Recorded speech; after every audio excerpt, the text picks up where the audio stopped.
Bonjour à toutes et à tous, ou rebonjour si vous sortez de ma vidéo de top 10 films 2022 que j'ai posté à midi. On se retrouve donc aujourd'hui à 13 h pour le top 10 série et sachez qu'à 14 h, on se retrouvera pour une dernière vidéo, je vous en dirai plus en fin de celle-ci. Alors, le top 10, ça a été difficile à faire parce que j'aurais pu faire un top 20. Clairement, j'avais largement de quoi faire un top 20 parce que j'ai l'impression que j'ai regardé plus de séries que de films cette année. En tout cas, j'ai fait plus de critiques de séries que de films. Enfin, j'ai vu beaucoup de films, mais il y en a beaucoup qui ne méritaient pas que j'en parle. Et des séries, j'en ai regardé plein. Et plein surtout d'excellentes séries. Donc ça a été difficile de faire une coupe. Et jusqu'à hier, j'attendais de finir certaines séries pour faire un top définitif. Alors voilà ce que je vais faire. Les 10 séries que j'ai mis dans mon top 10, ce sont uniquement des nouvelles séries qui ont commencé cette année en 2022. Alors séries ou mini-séries, live action ou animation, peu importe, mais ce sont des séries qui sont sorties en 2022 pour la première fois, la première saison. Avant ça, je vais vous faire quelques mentions honorables qui auraient pu figurer dans le top 10, mais soit c'était des séries déjà en cours, soit malheureusement il n'y avait pas la place. Et on va commencer par les mentions honorables. Alors, tout simplement, The Walking Dead saison 11, sachant que cette série, ça y est, elle est terminée, la série mère, attention, hein, puisque l'année prochaine, enfin en 2023, elle va être demain, à partir de 2023, on est en 2023, il va y avoir 3 spin-offs. Hein. Spin-off Rick et Michonne, spin-off Daryl, spin-off Negan et Maggie. Mais pour la série mère qui avait commencé en 2010, elle s'est terminée cette année. Et c'était surtout la troisième partie, parce qu'elle avait commencé, la saison 11 avait commencé l'année dernière, et elle s'est terminée cette année pour sa troisième partie. C'était en 3 fois 8 épisodes, avec des pauses entre-temps. Et on a eu le final. Et c'était un final, mais tellement émouvant, avec certains personnages qui meurent. Je ne vais pas vous dire qui, parce que je veux rester sans spoilers, mais voilà, des sacrifices de personnages, d'autres qui reviennent, d'autres qui partent vers de nouvelles aventures. C'était un final, certes, qui ne répond pas à toutes les questions, ça c'est clair, mais c'était généreux, à la fois en fanservice, en allusion à plein de saisons, des clins d'œil à beaucoup d'épisodes, mais c'était quelque chose qui était là pour récompenser les fans, ceux qui sont restés fidèles comme moi et d'autres, hein, mais c'est vrai qu'il n'y en a pas énormément, qui sont restés fidèles à la série, qui l'ont suivi jusqu'au bout, malgré les sales critiques qui essayaient de descendre la série constamment, parfois de manière justifiée, mais souvent de manière injustifiée, un acharnement. C'était vraiment très émouvant, c'était un épisode qui m'a mis les larmes, et de manière générale, c'était une fin de saison qui était vraiment assez très bien maîtrisée même. Donc ça fait partie des mentions honorables que je voulais mentionner, tout comme la saison 4, et alors là on est sur une masterclass, la saison 4 de Stranger Things, et la saison 4 de Stranger Things qui n'est pas parfaite, et qui m'a décontenancé au début de saison, parce qu'il y avait beaucoup de longueur, j'ai trouvé, sur les 2-3 premiers épisodes, ça parlait un peu pour rien dire, trop long, mais finalement, à peu près à la moitié de la saison, ça a été moment épique sur moment épique, des frissons, les larmes aux yeux. Et je pense que la chanson de l'année, c'est Running Up That Hill de Kate Bush. Kate Bush qui est revenue à la mode grâce à Stranger Things saison 4. On n'oublie pas aussi le morceau de Philip Glass, Prophecies, qui a été utilisé dans la série. Voilà, cette scène où on a Nancy, Steve, Robin face à Vecna, où on a de notre côté Maxine avec Lucas qui est en danger, où on a Eleven, moi je préfère l'appeler Eleven, où on a donc Millie Bobby Brown qui est face à Vecna. C'était tellement d'émotions, de bravoure, j'ai dû voir, mais ces scènes-là, je me les suis rematées sur YouTube un nombre incalculable de fois. Kate Bush, c'est devenu ma sonnerie de réveil. Donc voilà, autant vous dire que ça a été un énorme coup de cœur, cette série, des larmes aux yeux, parce qu'on s'inquiétait pour des personnages. Réellement, ça a été vraiment un des plus gros coups de cœur de cette année, mais comme c'est une série en cours, je ne veux pas la mettre dans le top 10 des nouvelles séries. Alors, qui aurait pu figurer dans le top 10 et qui, à un moment donné, évidemment, tout ce que je vais vous dire là, vous avez les critiques complètes sur ma chaîne. Soit épisode par épisode, soit une vidéo pour la saison complète. Mais par exemple, pour Stranger Things, vous avez plusieurs vidéos. Pour The Walking Dead, plusieurs vidéos. Pour, vous verrez d'autres séries, il y aura plein de vidéos. Mais vous allez dans la playlist critique de séries et vous retrouverez absolument les critiques détaillées, parfois avec du sans spoilers, parfois avec 100% spoilers, de toutes ces séries dont je vais vous parler, mais toutes. Et donc qui a figuré à un moment donné All of Us Are Dead, la série de zombies coréenne, qui était poignante, qui était déchirante par certains thèmes, notamment l'opposition entre les riches et les pauvres en Corée, les classes sociales qui n'hésitent pas à s'entretuer pour survivre. C'était vraiment assez poignant, des personnages importants qu'on nous fait mourir, des personnages auxquels on s'attache, des personnages détestables qui deviennent attachants. C'était vraiment une série maîtrisée. Mais voilà, 12 épisodes de 1 heure, c'est vrai qu'elle est assez longue, mais j'espère qu'on va avoir la saison 2 qui va débarquer le plus tôt possible parce que c'était vraiment un gros kiff et les Coréens, ils sont excellents en matière de zombies. Il suffit de voir Dernier Train pour Busan. Bon, j'avais pas aimé Peninsula, mais vraiment, les Coréens sont vraiment très très bons dans ce genre-là. Par contre, c'est très très violent, des scènes assez chocs, traumatisantes même.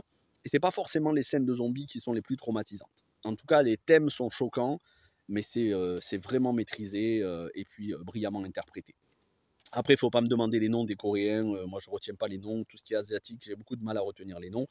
Mais c'est très casting de haut niveau. Infinity, la mini-série, alors mini-série parce qu'il n'y a pas de saison 2 qui a été annoncée et de la manière dont se termine, on pourrait dire que c'est une mini-série, la mini-série de Canal+, avec Céline Salette, série française, où il y a une enquête policière sur un astronaute dont le corps a été retrouvé sur Terre, alors que dans le même temps, il se trouve dans la Station spatiale internationale.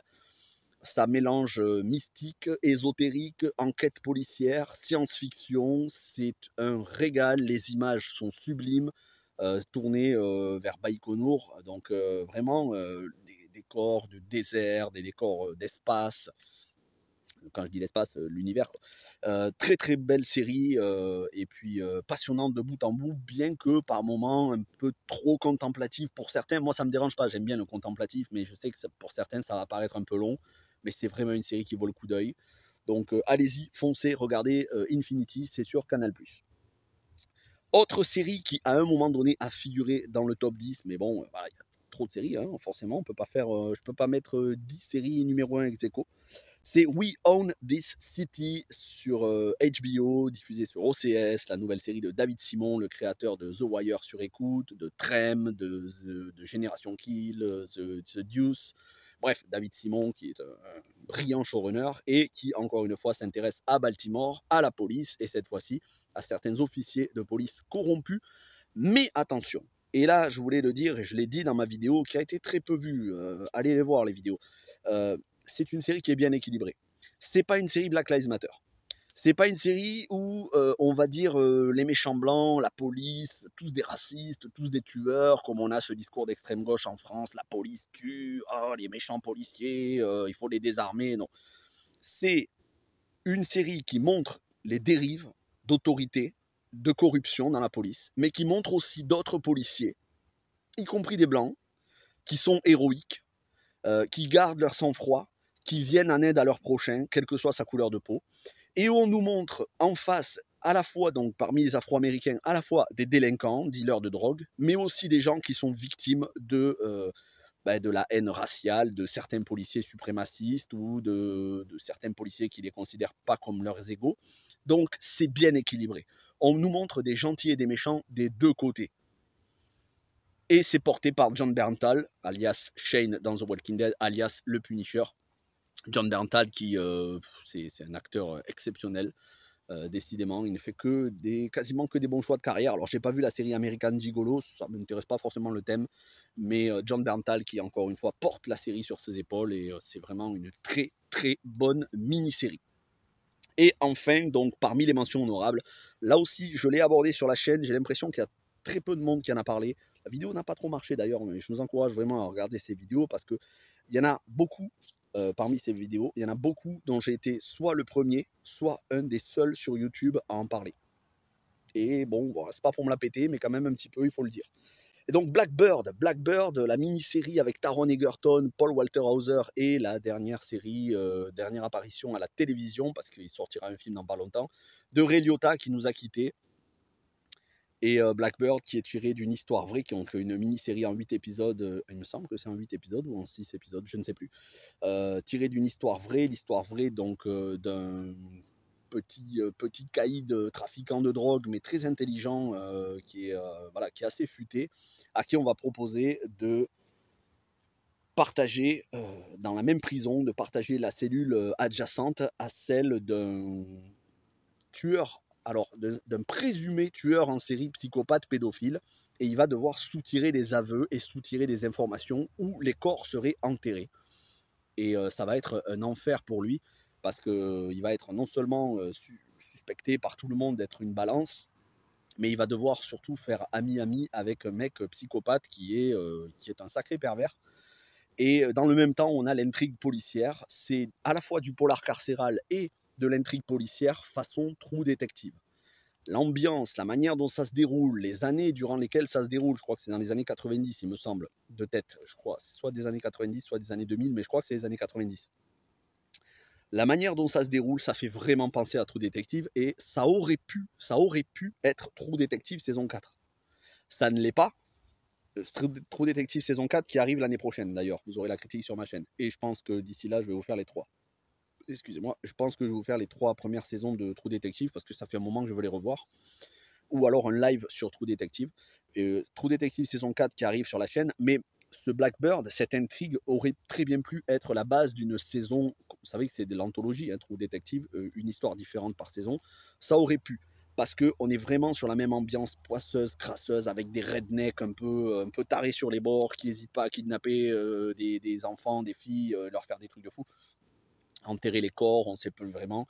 Donc c'est une série brillante, et surtout c'est une histoire vraie. C'est une histoire vraie. Tous ces personnages-là ont existé et existent encore. Donc Blackbird, ça a été un gros coup de cœur. Encore une fois, cette série était dans le top 10, mais elle a été détrônée. Et donc je commence avec le top 10, après avoir passé 12 minutes sur les mentions honorables. C'est vrai que c'est beaucoup. Numéro 10, Andor, Star Wars, saison 1. Pas une série parfaite. Je persiste à dire, je sais que certains dans les commentaires m'ont dit « Oh, la série est parfaite ». Non, pas pour moi, pas à mes yeux. Bien évidemment, c'est un stop, tout ce qu'il y a de plus personnel, hein, tout ce qu'il y a de plus strictement subjectif, question de goût, question de ressenti, vous n'aurez pas le même top que moi. Andor n'est pas parfaite. Andor, j'en ai parlé avec plusieurs vidéos, j'en ai parlé en live avec tous les invités. Je trouve qu'il y avait des longueurs durant les 6 premiers épisodes, ça aurait pu être beaucoup plus condensé. Au lieu de 12 épisodes, on aurait pu avoir 8 épisodes d'une heure, ça aurait été largement suffisant. Mais les personnages sont tellement bien écrits, sans aucun manichéisme. C'est-à-dire qu'ils ne sont pas tous gentils ou tous méchants. D'ailleurs, j'ai l'impression qu'il n'y a aucun gentil là-dedans. Ils sont tous avec des zones de gris, même les gens qui appartiennent à l'Empire. L'Empire, justement, le fonctionnement de l'Empire est tellement bien détaillé, expliqué. Et puis on a une interprétation, que ce soit Andy Serkis, Stellan Skarsgård, Geneviève O'Reilly et beaucoup d'autres, et même Diego Luna, de haut niveau, que je pense que la série va être nommée. D'ailleurs, je crois, je me demande si elle n'est pas nommée au Golden Globe ou aux Emmy Awards, mais à mon avis, il doit y avoir une nomination à une cérémonie, et ce serait largement mérité, parce que c'est vraiment une série brillante en matière d'écriture, où il se passe beaucoup de choses, avec des épisodes qui vous mettent parfois les larmes aux yeux, qui vous mettent des frissons qui sont poignants. Je pense à l'épisode de la tentative d'évasion de la prison avec Andy Serkis. Je pense à ce dernier épisode où on a le discours de la mère adoptive de Cassian Andor, avec la rébellion sur la planète de Cassian Andor. Et puis la scène post-générique avec l'étoile noire. Bref, tellement de choses qui sont passionnantes dans cette série. Après, c'est pas la plus fun qui soit, parce que vous n'avez pas beaucoup d'humour, hein. D'ailleurs, il y a très peu d'humour et très peu de fanservice par rapport à The Mandalorian, où on a Grogu et Ahsoka Tano, qu'on va avoir l'année prochaine. Andor, c'est pas la série la plus fun qui soit. Elle est parfois un peu austère, mais on a besoin aussi de ce genre de série. Là, il n'y a ni Jedi ni Sith, même si on parle beaucoup de l'Empereur, mais c'est vraiment le fonctionnement hiérarchique, la terreur qu'instaure l'Empire, et c'est brillamment écrit. Donc, elle a largement gagné sa place de top 10, dans le top 10, donc en 10e position. 9e position, Halo, saison 1, qui a été diffusé sur Canal+, maintenant qui est disponible sur Amazon, non, sur Paramount+. Alors, Halo, j'ai fait 3 vidéos. J'ai fait une vidéo qui m'a pris plusieurs semaines d'écriture et de recherche, une vidéo pour parler de l'univers entier, à la fois les jeux vidéo, les livres qui ont été inspirés des jeux, mais aussi et surtout toutes les séries et les films, parce que oui, il y a eu des séries et des films, y compris des courts-métrages, inspirés des jeux vidéo. Je vous ai fait 3 vidéos, donc une vidéo sur ça, une vidéo de critique de la saison et un live en compagnie de Anthony, donc Vaudouman, l'ami Vaudouman qui est très présent sur les lives et qui va être très présent l'année prochaine aussi. Donc voilà, vous pouvez trouver tout ça dans la rubrique adaptation de jeux vidéo. Donc Halo, c'est une excellente adaptation de jeu vidéo qui met les moyens, qui est passionnante, qui dévie du jeu, mais en même temps, on retrouve pas mal d'éléments. C'est de la science-fiction de qualité, avec Pablo Schreiber ultra charismatique. Il n'y a pas de temps mort, beaucoup d'action, un final explosif, une mythologie ultra riche. On peut regarder sans connaître les jeux, c'est pas un problème du tout. D'ailleurs, moi, je n'ai fait que le tout premier Halo, je n'ai joué qu'au tout premier jeu. Donc, vous voyez, on peut se régaler sans pour autant avoir joué à tous les jeux. Mais c'est clair que si vous avez joué au jeu, ben, vous verrez tout de suite les points communs, les différences. Et je pense que si vous êtes un gamer, que vous n'avez jamais joué à ce genre de jeu, ça peut vous donner l'envie. Après, il faut être fan des FPS. En 8e position, ça c'était le numéro 9. Maintenant, en 8e position, Jenna Ortega, Wednesday, Mercredi Adams sur Netflix. Ça a été une grosse surprise. J'en attendais pas grand-chose de cette série, je vais pas vous mentir. J'avais peur qu'on se retrouve avec une série adolescente woke du style ce que font Netflix, c'est-à-dire catastrophe. Et ça a été une révélation. Jenna Ortega, elle est tellement attachante, cette actrice. Et puis j'adore cet humour noir, elle est pince sans rire, elle fait la gueule sans arrêt, mais en même temps elle est très attachante.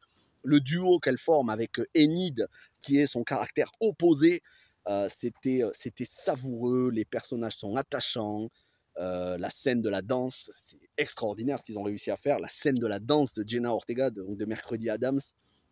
Et puis voilà, beaucoup de dynamisme entre les personnages, c'était mignon, c'était fun, et on n'a pas sombré dans le wokisme à la Netflix avec perso LGBT par dizaines de partout. Heureusement, on n'a pas eu ça.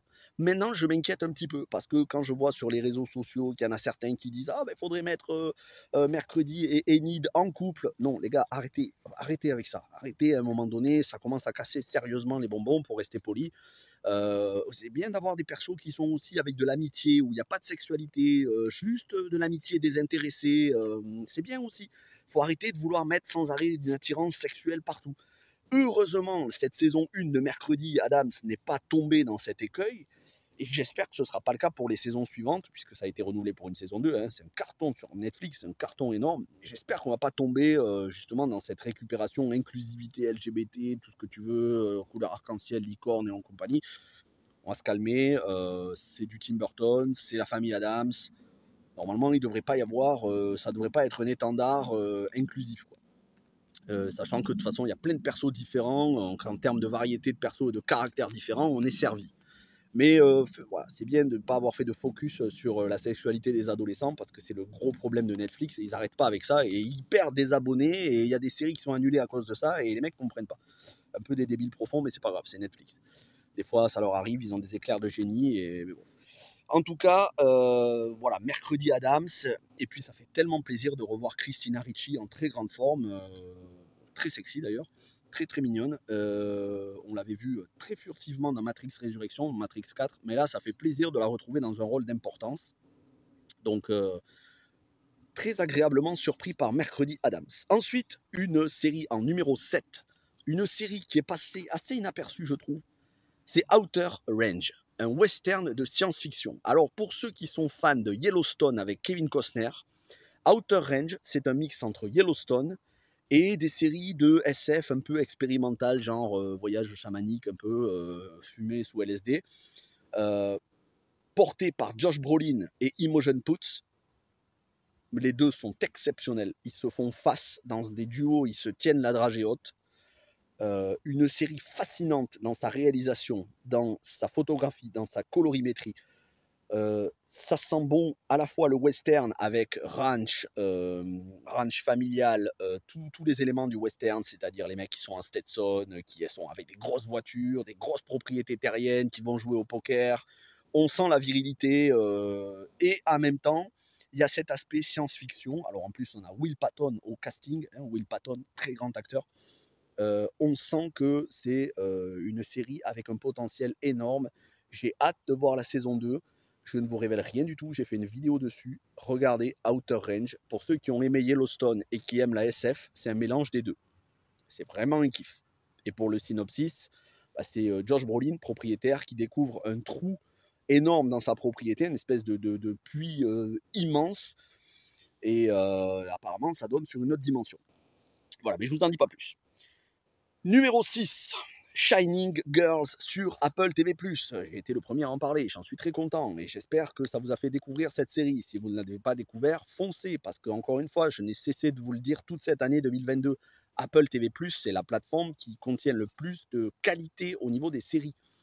Parce que elle a de plus en plus de séries, mais qui sont quasi invariablement des séries de très grande qualité. Il n'y a pas de commercial. C'est pas du Netflix ou du Disney+.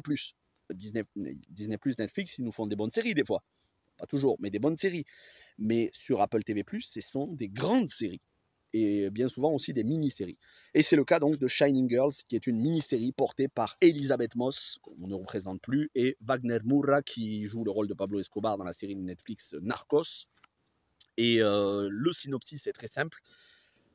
Elisabeth Moss est poursuivie par un tueur en série joué par Jamie Bell, qui est très flippant, qui peut voyager dans le temps et qui va rendre visite à ses victimes de leur plus jeune âge jusqu'à l'âge adulte. Il les observe, il les épie en voyageant dans le temps, et elle va être aidée par un collègue journaliste joué par Wagner Moura, et elle va essayer de jouer au chat et à la souris une partie d'échecs à échelle grandeur nature dans un New York somptueux avec les bâtiments, c'est filmé en décor naturel, c'est super beau. Il y a en plus une espèce de réalisation, une photographie un peu surannée, vintage. Ça se passe dans les années 90. C'est passionnant et c'est vraiment une partie d'échecs en temps réel. Et il y a des rebondissements jusque dans le dernier épisode avec voilà, cet aspect voyage dans le temps, science-fiction. Je vous recommande à 200%, regardez Shining Girls. C'est basé sur le livre du même nom, Les Lumineuses, donc Shining Girls en anglais. Et je crois que la showrunneuse, Silka Louisa, c'est celle qui va s'occuper, il me semble, de Blade Runner 2099 sur Amazon Prime, qui sortira l'année prochaine ou dans 2 ans. Voilà, autrement dit, ça va être du lourd, parce qu'on sent que la showrunneuse, elle a les épaules pour faire une série très costaud. Et alors là, le numéro 5, et je sais que certains vont dire, mais attends, je comprends pas, comment c'est pas numéro 1, comment tu n'as pas mis la série numéro 1, comment... en plus, tu en as parlé énormément sur la chaîne, tu as dit que tu adorais la série. Alors, la numéro 5, je vais vous dire, j'ai adoré cette série. Et à un moment donné, elle était dans mon top 3. Mais il y a des séries qui m'ont encore plus touché et que j'ai trouvé encore plus maîtrisées, notamment des mini-séries, qui font que elle est tombée en numéro 5. Je me suis régalé avec la saison 1 et j'ai hâte de voir la saison 2, mais c'est pas parfait et j'ai eu quelques petites déceptions. Et donc ma numéro 5, c'est House of the Dragon. Je sais que pour certains d'entre vous, c'est la série de l'année. C'est pas mon cas, c'est pas la série numéro 1. Elle est devancée, mais j'ai adoré cette série, j'ai adoré vous en parler chaque semaine. J'ai adoré faire des lives aussi avec mes invités. Je pense à Laurent, je pense à Théo, je pense à Justin, à Jim et tous les autres, à Alexis et tous les autres. Voilà, je leur fais un petit coucou dans cette vidéo. Ça a été un plaisir d'en parler chaque semaine avec vous, tout comme des Seigneurs des Anneaux d'ailleurs. Mais je maintiens que les 2 derniers épisodes, surtout le dernier, m'ont déçu. Ça ne remet pas en cause la qualité globale de la série, mais je préfère Game of Thrones. Moi, il faut savoir que ma plus grosse déception de l'univers Game of Thrones, c'est pas la saison 8 de Game of Thrones qui avait sous certains aspects des décisions scénaristiques catastrophiques. Arya, ouais, j'en dis pas plus. Moi, ma plus grosse déception, c'est que Blood Moon, le spin-off qui devait être consacré aux origines des Marcheurs Blancs et de la Longue Nuit, ait été annulé. Et grâce à House of the Dragon, c'est pour ça que je suis reconnaissant à House of the Dragon, il y a beaucoup de spin-offs qui étaient en pause ou qui traînaient. comme Snow, le spin-off sur Jon Snow qui fera suite à Game of Thrones, qui verra Kit Harington revenir, et peut-être Emilia Clarke. Grâce à House of the Dragon, ça a relancé l'intérêt. Bon, après, c'était il n'y a pas longtemps, que ça s'est terminé en 2019, en mai 2019, Game of Thrones. Mais ça a relancé l'intérêt, et le carton en termes d'audience que ça a été prouve qu'il y a un public qui est là, présent pour un Game of Thrones Universe, comme le veut George R.R. Martin. Après, l'histoire des Targaryens, c'est pas celle qui me touche le plus. Ça m'a touché, bien évidemment. Notamment cet épisode avec Viserys joué par un Paddy Considine qui doit obtenir la récompense, vraiment, soit le Golden Globe, soit les Emmy Awards. S'il n'est pas nommé, je ne comprendrai pas. Et s'il ne remporte pas une grosse récompense, je ne comprendrai pas non plus. Ce serait injuste. Alors, ce ne sera pas l'Oscar, parce que l'Oscar, c'est pour les films. Mais Paddy Considine, quel acteur formidable qui m'a mis cet épisode où il est en très très mauvaise santé, où il monte sur le trône, épaulé par un Matt Smith des plus charismatiques. Cet épisode était parfait d'ailleurs, irréprochable. Mais ce n'était pas le cas de tous les autres épisodes, mais celui-là était irréprochable. Donc, en plus de ses qualités intrinsèques, le fait qu'on mette en avant la prophétie de Aegon le Conquérant, je me dis que peut-être avec la série Jon Snow, on va corriger les erreurs du final de Game of Thrones, et qu'ils nous ont instauré justement ces éléments vis-à-vis de l'ancêtre de Jon Snow, de la prophétie du prince qui fut promis, peut-être pour l'exploiter dans le spin-off sur Jon Snow. Donc il y a peut-être des éléments dans cette série House of the Dragon dont on se servira pour les spin-offs, et je l'espère en tout cas. Même si elle est numéro 5, ça reste quand même une très grande série, bien évidemment. Elle est peut-être même supérieure en termes d'écriture à d'autres séries qui lui sont au-dessus dans le top. J'ai aucun problème à reconnaître ça. La musique, Ramin Djawadi, exceptionnelle. Toutes ces actrices, que ce soit Emma Darcy et Olivia Cook, alors elles étaient plus connues, et bien évidemment les deux révélations, les personnages à l'âge jeune, joués par Millie Alcock et Émilie Carré,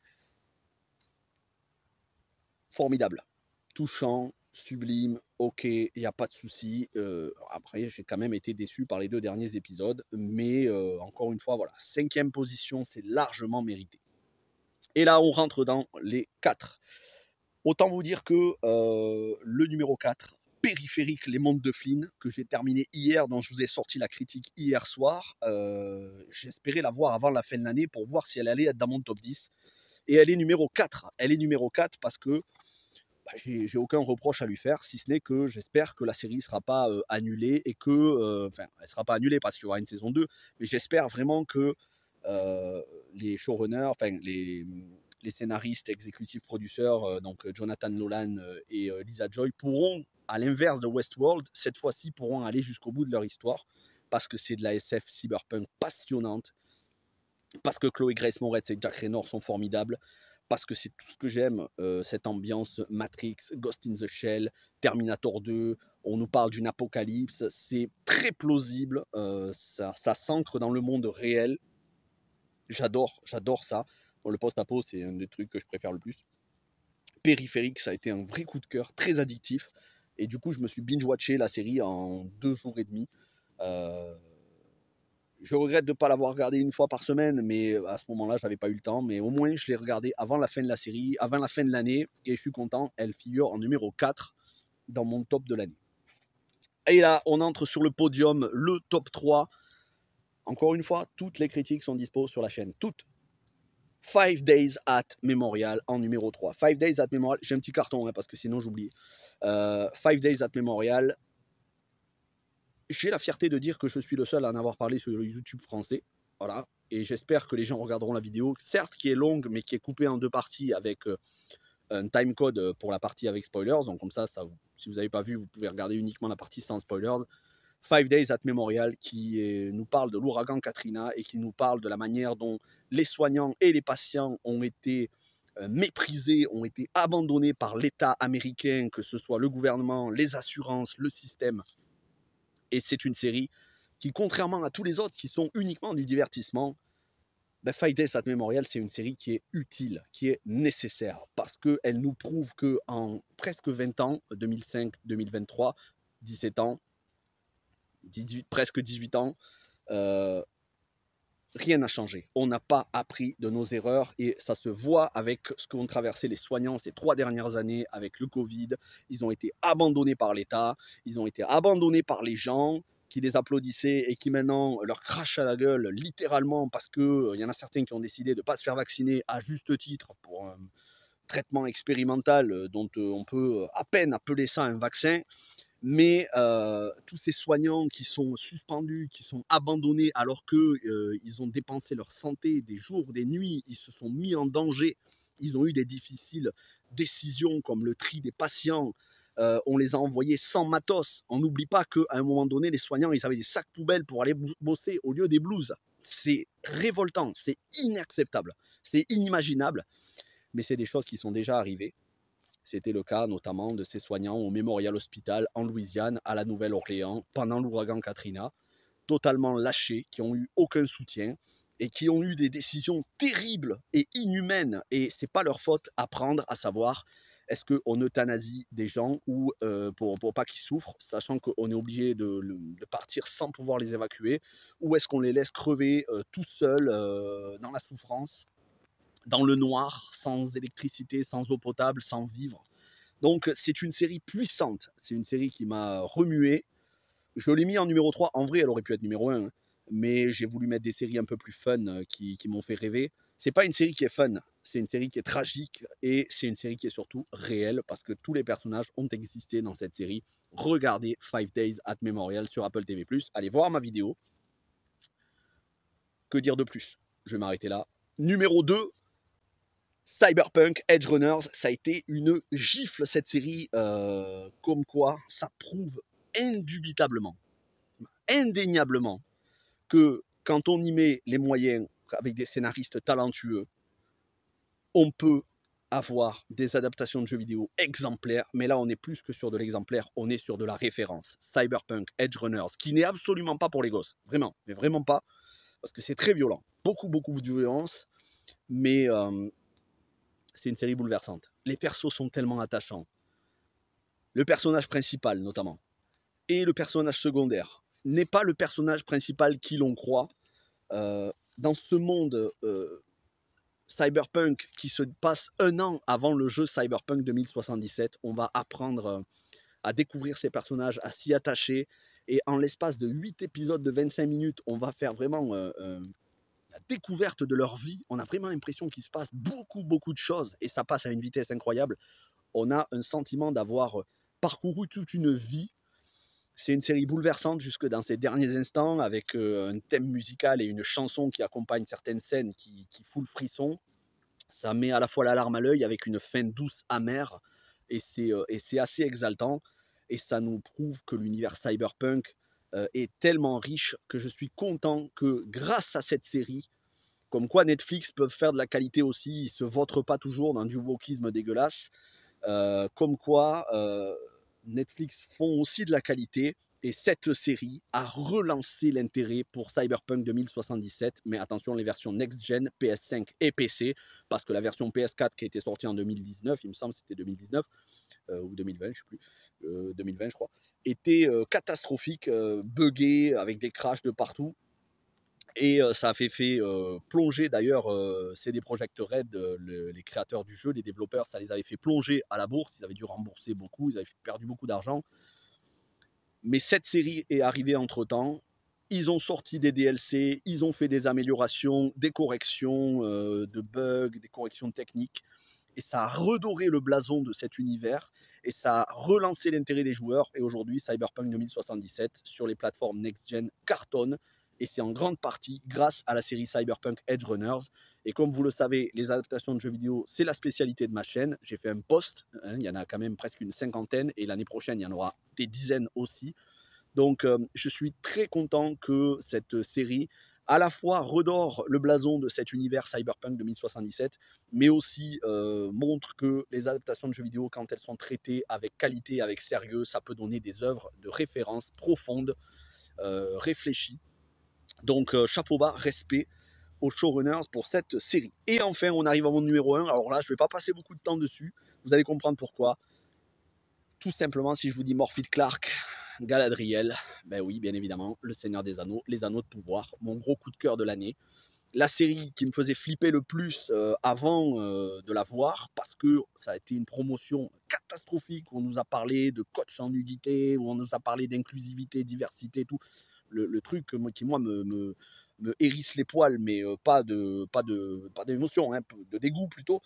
Euh, j'avais peur, et quand j'ai vu la série, j'ai été tellement soulagé, parce que c'est un univers que je préfère, l'univers Tolkien. J'ai été tellement soulagé. Et en même temps, j'ai été très triste de voir beaucoup de youtubeurs se vautrer à la fois de la calomnie, de l'insulte, du bashing entre ceux qui ont considéré que la série était woke, alors que factuellement, et là, ce n'est pas une question de point de vue, c'est que factuellement, elle ne l'est pas. Ça n'est pas une série LGBT, féministe, Black Lives Matter, antispéciste, vegan, cancel culture, mais pas du tout. Mais pas du tout. Ni de près, ni de loin. Bref, de voir tous ces youtubeurs ciné qui, pour certains, je les apprécie, se sont acharnés chaque semaine sur la série. C'était triste, et en même temps, je suis fier d'avoir défendu cette série semaine après semaine, dans des reviews qui ont été très suivis, qui m'ont rapporté beaucoup d'abonnés, et je vous en remercie énormément, parce que je suis encore plus content que ce soit grâce à cette série.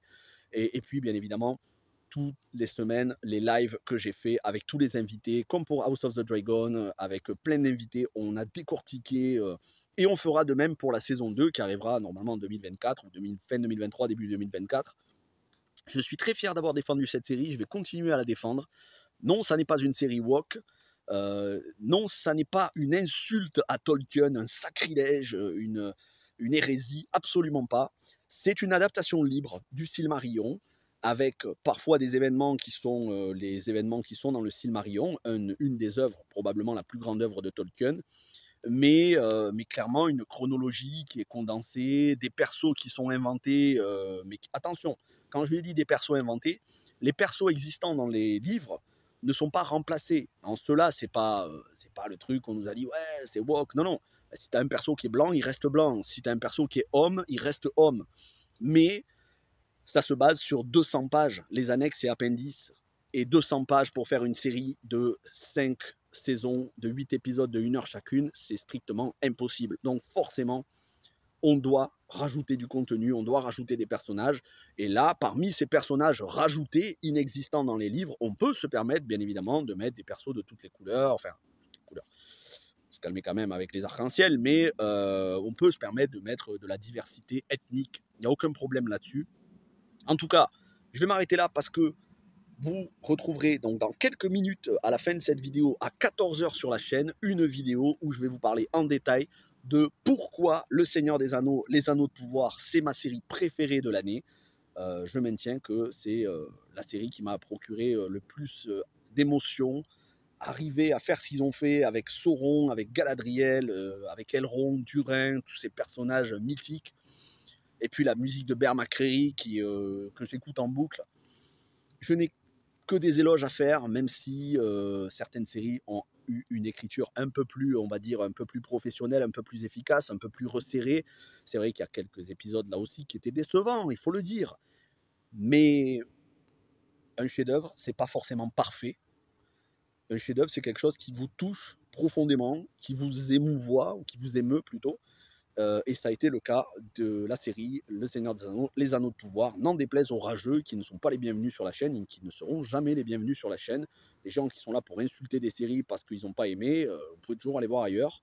Après, les gens qui n'ont pas aimé la série, je peux comprendre, surtout si vous êtes plutôt à cheval sur la fidélité aux écrits. C'est une série, une adaptation libre, clairement. Il faut quand même, après, redescendre un petit peu, hein. C'est de la fiction, il n'y a pas mort d'homme, hein. Si vous n'avez pas apprécié, c'est pas très grave. Mais voilà, de là à insulter, faut peut-être pas abuser quand même. En tout cas, je suis très très content d'en avoir parlé sur la chaîne, et surtout ça a été une énorme surprise. Voilà, c'était mon top 10 avec des mentions honorables, donc on peut dire que c'est un top 15, top 16, top 20, je ne sais pas combien de séries j'ai parlé, mais c'était mon top de l'année. Et on se retrouve dans quelques minutes, ça doit être déjà dispo au moment où vous regardez cette vidéo, pour une série dédiée au Seigneur des Anneaux, les Anneaux de pouvoir, où je ne vous parlerai pas que de la série, mais je vous parlerai aussi des livres, vous verrez.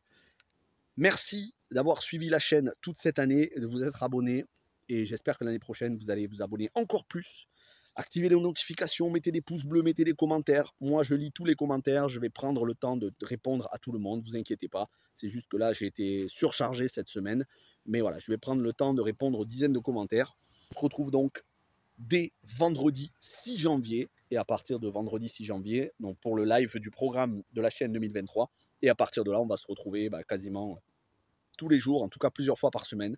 Plein de critiques de films, de critiques de séries, des adaptations de jeux vidéo et plein d'autres choses. Portez-vous bien.